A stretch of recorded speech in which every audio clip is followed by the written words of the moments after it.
नमस्कार, आप देख रहे हैं न्यूज इंडिया। आपके साथ मैं हूं निदा अहमद। आइए सीधा आपको ले चलते हैं ऋषिकेश, जहां पर उत्तराखंड के मुख्यमंत्री क्या कुछ कह रहे हैं, सुनते हैं।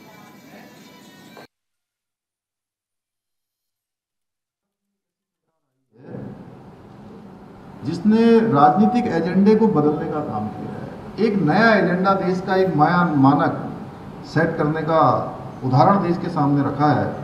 और ये काम किसी और ने नहीं किया, ये काम हमारे देश के यशस्वी प्रधानमंत्री आदरणीय नरेंद्र मोदी जी ने किया है।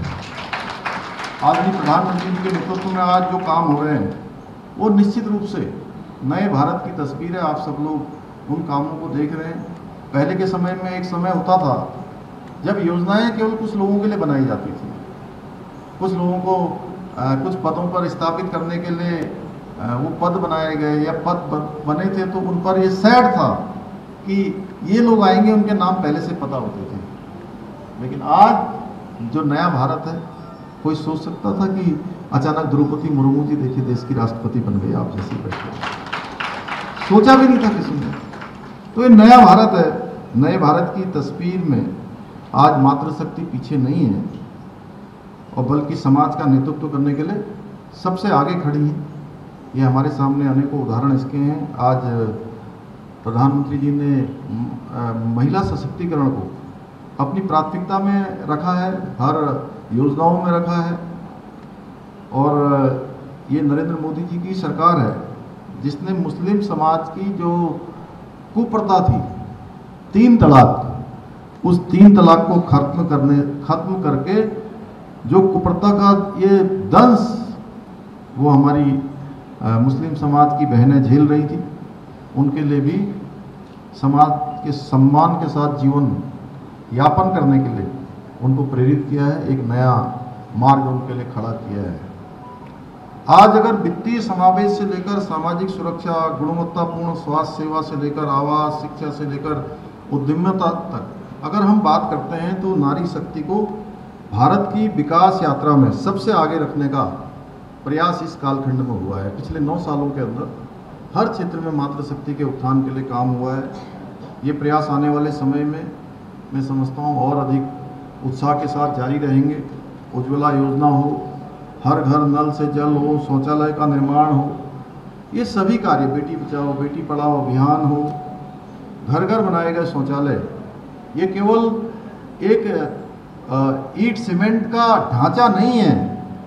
ये हमारे लिए, अगर हम उसको बहुत गहराई से देखें तो आप देखेंगे कि ये एक हमारी मातृशक्ति का सम्मान है, मातृशक्ति के सम्मान का प्रतीक है घर घर शौचालय। पहले की स्थिति हम सब लोगों ने देखी किस प्रकार से हम लोग, सब लोग, अधिकांश लोग उन सामान्य स्थितियों को देखते हुए आए हैं। अगर शौच भी जाना होता था तो रात का इंतजार करना पड़ता था। तो वो कठिन स्थितियों में किस प्रकार से बीमारियों के समय में, अन्य समय में परेशानियों का सामना करना पड़ता था, ये हम लोगों ने महसूस किया है। कोई सामान्य बात नहीं है कि सरकार की योजना आ गई और शौचालय बन गया, सरकार की योजना आ गई, उज्ज्वला का सिलेंडर मिल गया।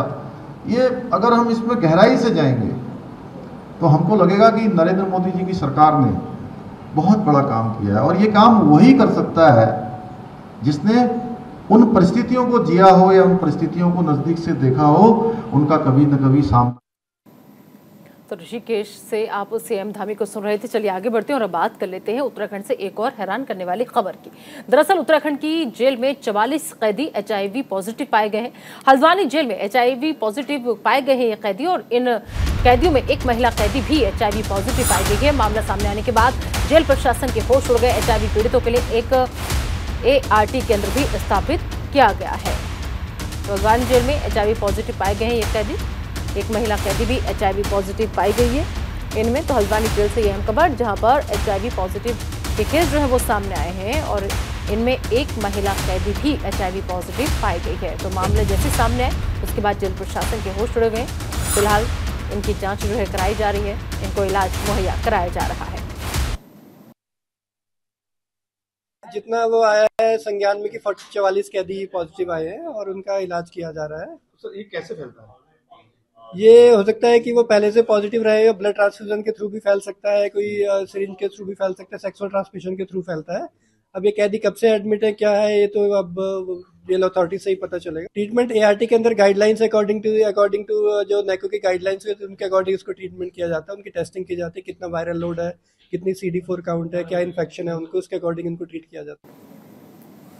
अगली खबर हरिद्वार से। हरिद्वार में नहीं रुक रहा अवैध खनन। परमिशन की आड़ में अवैध खनन लगातार जारी है। प्रशासन की मिलीभगत से अवैध खनन जो है वो हो रहा है। सोशराफत तहसीलदार ने जांच के आदेश दिए हैं। तो हरिद्वार में अवैध खनन जो है वो रुकने का नाम नहीं ले रहा है। लगातार परमिशन की आड़ में अवैध खनन का काम धड़ल्ले से यहाँ पर किया जा रहा है और इसमें प्रशासन की मिलीभगत का आरोप जो है वो लग रहा है।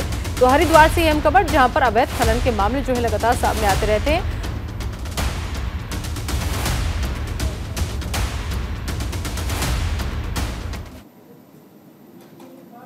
इस खबर पर ज्यादा बातचीत के लिए सीधा रुख करेंगे संजय पुंडीर का। संजय, सबसे बड़ी बात यह कि परमिशन की आड़ में अवैध खनन लगातार जारी है और परमिशन, प्रशासन की मिलीभगत, सब कुछ इसमें शामिल है, लेकिन अफसोस के अवैध खनन पर कोई भी कार्रवाई होती नजर नहीं आ रही।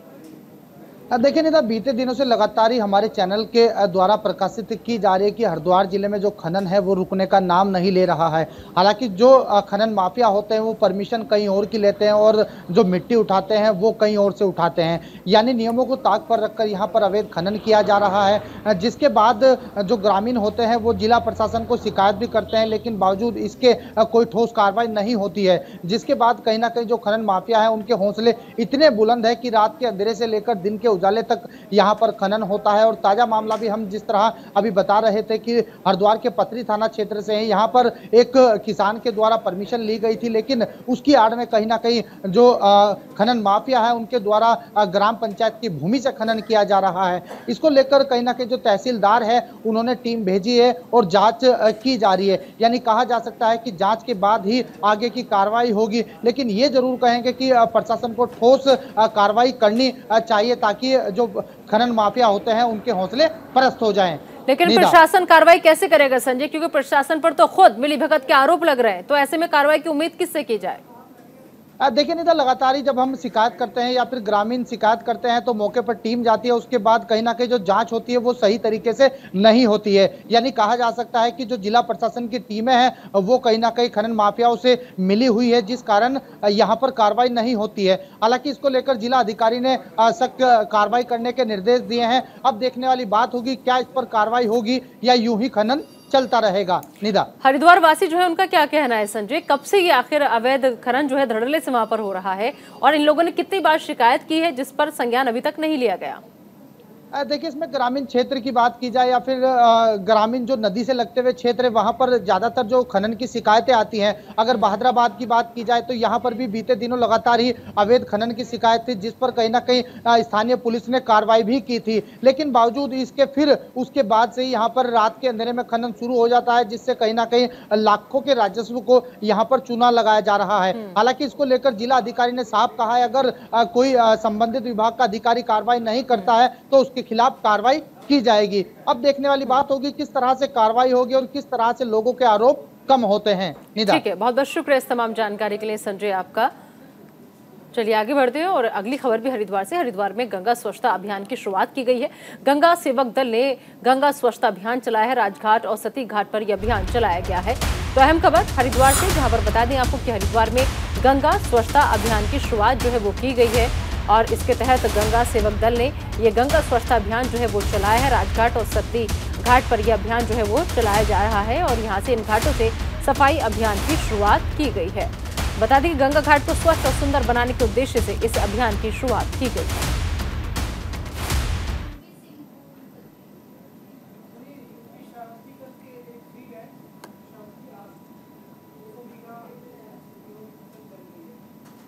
हर की पौड़ी की प्रबंधकारिणी संस्था श्री गंगा सभा के विभाग श्री गंगा सेवक दल द्वारा कनखल के सतीघाट एवं राजघाट पर वृहद स्तर पर तीर्थ पुरोहितों को साथ लेकर स्वच्छता अभियान चलाया गया। इस विभाग के आदरणीय दलपति श्री पुनीत त्रिपाठी जी एवं सचिव मैं स्वयं उज्जवल पंडित के द्वारा प्रत्येक सप्ताह इसी प्रकार का कार्यक्रम गंगा के विभिन्न घाटों पर चलाने की योजना तैयार की गई है। बीकेटीसी के अध्यक्ष अजेंद्र अजय ने विभिन्न विभागों के अधिकारियों के साथ श्री बद्रीनाथ केदारनाथ मंदिर का दौरा किया और चल रहे कॉरिडोर निर्माण कार्यों का निरीक्षण किया। उन्होंने कपाट खुलने की तिथि को ध्यान में रखते हुए अधिकारियों को कार्यों में तेजी लाने के निर्देश दिए। उन्होंने कहा कि निर्माण कार्यों के कारण श्रद्धालुओं को किसी प्रकार की असुविधा नहीं होनी चाहिए।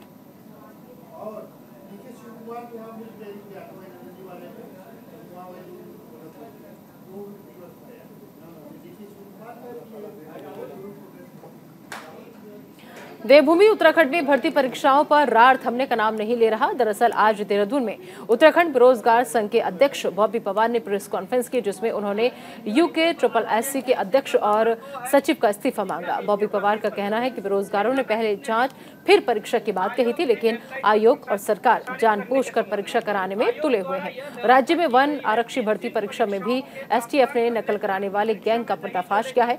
बॉबी पवार का दावा है कि उनके पास कुछ लोगों की सूची है जिन्हें वो जल्द पुलिस को सौंपेंगे। वहीं उन्होंने आयोग की कार्यप्रणाली पर भी सवाल खड़े किए और कहा कि आयोग से लेकर माफियाओं तक सब मिले हुए हैं। ऐसे में पारदर्शी परीक्षा का दावा झूठा है। हमने कहा कि जब मार्च 2000 जो उसमें 2016 में जो पेपर प्रिंट हुआ था उसमें जो वर्ष वो 2016 लिखा हुआ था, परंतु 2022 में भी जो परीक्षा हुई उसमें भी 2016 का प्रिंट लिखा हुआ है। और उसके अतिरिक्त जो एपीओ के छात्रों को अलग अलग व्हाट्सएप जो मैसेज जाते हैं उसमें उन्हें लिखा जाता है व्हाट्सएप में कि आपको हम एपीओ के जो क्वेश्चन है वो प्रोवाइड करवा सकते हैं और 100% उसकी गारंटी है जो हमारी पास होने की है। तो ये सारी चीज़ें, ये आयोग से अंदर से लेकर लिंक जो माफियाओं तक का जो लिंक है वो कब टूटेगा, हमारी ये चिंता है। अगली खबर लक्सर से है, जहां विश्व हिंदू महासंघ के कार्यकर्ताओं ने महासंघ का 22वां स्थापना दिवस लक्सर में धूमधाम से मनाया और इस मौके पर महासंघ की महिला कार्यकर्ताओं ने बैठक का आयोजन किया। बैठक में प्रदेश संयोजक सविता पवार ने कहा कि विश्व हिंदू महासंघ का उद्देश्य भारतीय सामाजिक ताने बाने को सुरक्षित रखना है, साथ ही मौजूदा युवाओं और नई पीढ़ी में भारतीय संस्कृति सभ्यता जीवंत बनाए रखना है। उन्होंने कहा कि महिलाओं को अपने आसपास के परिवार के बच्चों को भारतीय सनातनी परंपराओं की और जानकारी देनी चाहिए।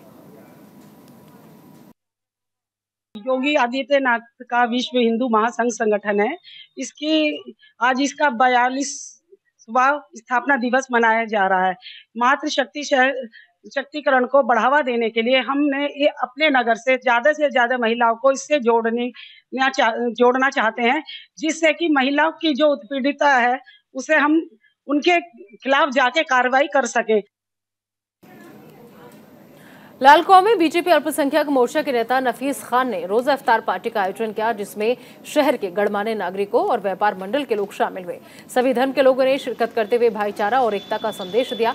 इस दौरान बीजेपी अल्पसंख्यक मोर्चा के प्रदेश अध्यक्ष इंतजार हुसैन ने कहा कि पूरे प्रदेश में सभी जगहों पर रोजा इफ्तार पार्टी का आयोजन किया जा रहा है, जिसमें भाईचारे और एकता की मिसाल पेश करते हुए सभी ने मिलजुल कर शिरकत की है।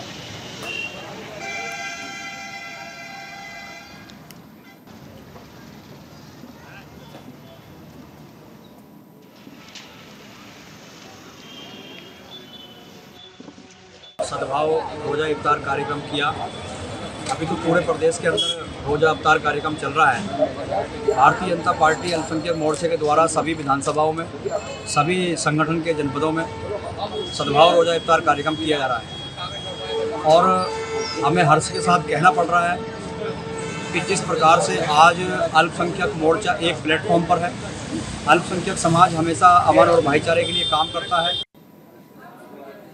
टोक्यो ओलंपिक में भारत को कांस्य पदक दिलाने वाली भारतीय मुक्केबाज लवलीना बोरगोहेन नैनीताल पहुंची हैं। नैनीताल पहुंचने के बाद लवलीना ने विश्व प्रसिद्ध बाबा नीम करोली महाराज के दर्शन किए। लवलीना का कहना है कि वर्ल्ड चैंपियनशिप खेलने से पहले उन्होंने बाबा का स्मरण कर प्रतिभाग किया और यहां आने का संकल्प लिया। बाबा के आशीर्वाद से उन्हें कांस्य पदक मिला। अब बाबा के दर्शन और उनकी शक्ति से वो स्वर्ण का लक्ष्य लेकर मेहनत करेंगी। इस दौरान उन्होंने क्या कुछ कहा, आइए सुनवाते हैं। आज मैं नैनीताल पहुंची और नीम करोली बाबा के मंदिर दर्शन करना था और मम्मी पापा के साथ आई हूँ और यहाँ आके बहुत अच्छा लग रहा है। मैंने मतलब इतना सुंदर जगह कभी नहीं देखा। बहुत सुंदर है यहाँ और यहाँ के लोग भी बहुत अच्छे हैं। सब लोग सब इतना ज़्यादा प्यार दे रहे हैं और सब इतना मतलब हर तरीके से हेल्प करते हैं और यहाँ का लोगों का तो अलग अलग ही है। उत्तराखंड के ही लोग बहुत बहुत अच्छे होते हैं, पहले से ही पता है, और यहाँ नैनीताल आके भी बहुत अच्छा लग रहा है। अगली खबर देहरादून से, जहां परेड ग्राउंड में राष्ट्रीय स्वयंसेवक संघ ने आपको बता दें कि एक कार्यक्रम का आयोजन किया। कार्यक्रम में 70 बस्तियों, 56 शाखा और 11 नगर के स्वयंसेवकों ने हिस्सा लिया।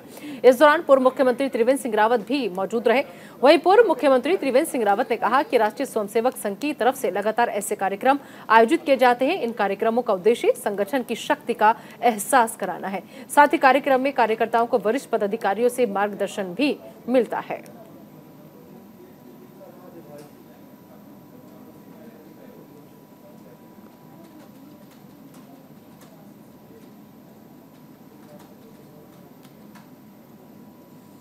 हरिद्वार में एनएच अधिकारी अपनी मनमानी चला रहे हैं, जिसको लेकर ग्रामीणों ने कई बार अधिकारी को लिखित शिकायत दी है, लेकिन कोई भी ग्रामीणों की सुनने को तैयार नहीं है, जिसको लेकर मोहम्मदपुर के ग्रामीण अधिकारियों और सरकार के खिलाफ धरना प्रदर्शन कर रहे हैं, जिसमें आज राष्ट्रीय अध्यक्ष विकास सैनी भी पहुंचे और लोगों की समस्या सुनी और बोले कि जल्द से जल्द उनकी समस्या को लेकर एनएच के अधिकारी से मिलकर बातचीत करेंगे।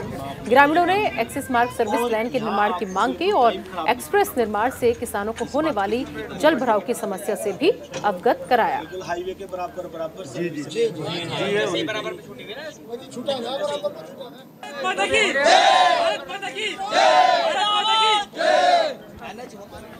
कितने पेड़ इसके थे, कितना बुआ। अल्मोड़ा टैक्सी स्टैंड के पास बन रही निर्माणाधीन पार्किंग पर सवाल खड़े हो गए हैं। स्थानीय लोगों ने निर्माण की गुणवत्ता पर सवाल खड़े करते हुए अनियमितता के आरोप लगाए हैं। स्थानीय लोगों ने निर्माण गुणवत्ता को घटिया बताते हुए कार्य संस्था की जांच की मांग की। 7 करोड़ 50 लाख की लागत से तैयार किए जा रहे पार्किंग स्थल पर 125 से अधिक वाहन क्षमता के लिए पार्किंग बनाई जानी है। ऐसे में घटिया गुणवत्ता को लेकर स्थानीय लोग भविष्य में बड़ी दुर्घटना की आशंका जता रहे हैं।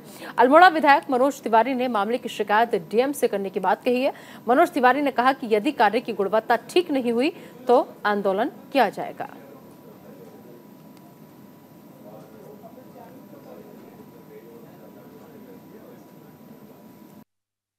कांग्रेस के शासनकाल में ट्रक स्टैंड स्वीकृत हुआ था। वहां पर जो भी ठेकेदार है उस पर कहीं ना कहीं प्रदेश सरकार का के संरक्षण है और उसके संरक्षण के तहत ही वहाँ पर गुणवत्ता नहीं हो रही है और जो रेता बजरी का उपयोग होना चाहिए था वो मानकों के अनुसार नहीं हो रहा है, जिससे बहुत बड़ा एक गंभीर विषय, इसकी निश्चित रूप से जांच होनी चाहिए। और अगली खबर हरिद्वार से, जहां शहर और देहात क्षेत्र की सड़कों पर लगातार ओवरलोड वाहन दौड़ रहे हैं और ईंट से भरी ट्रैक्टर ट्रॉलियां हादसों को अंजाम दे रही हैं, लेकिन परिवहन विभाग मौन नजर आ रहा है। ओवरलोड वाहन चालक यातायात नियमों का भी पालन नहीं करते, जिससे कई बार बड़े हादसे हो जाते हैं। भादराबाद थाना, रानीपुर, कोतवाली और सिटकुल थाना क्षेत्र के चेक पोस्ट से होकर गुजरने वाले ओवरलोड वाहन पर पुलिस कोई कार्रवाई नहीं करती।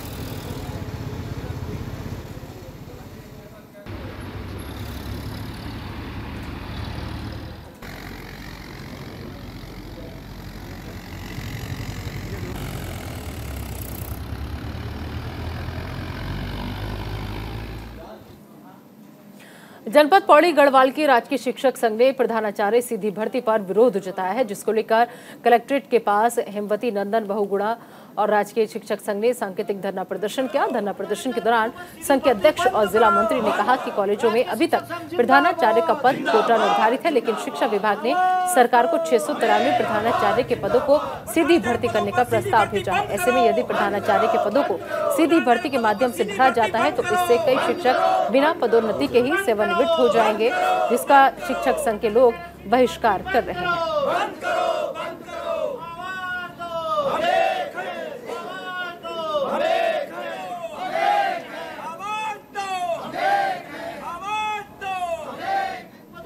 भर्ती बंद करो, बंद करो, बंद करो। प्रधानाचार्य पदों पर सीधी भर्ती बंद करो। राजकीय शिक्षक संघ जिंदाबाद, जिंदाबाद, जिंदाबाद। आवाज दो, हमें आवाज जिंदाबाद। प्रधानाचार्य पदों पर सीधी भर्ती बंद करो, बंद करो, बंद करो। प्रधानाचार्य पदों पर सीधी भर्ती।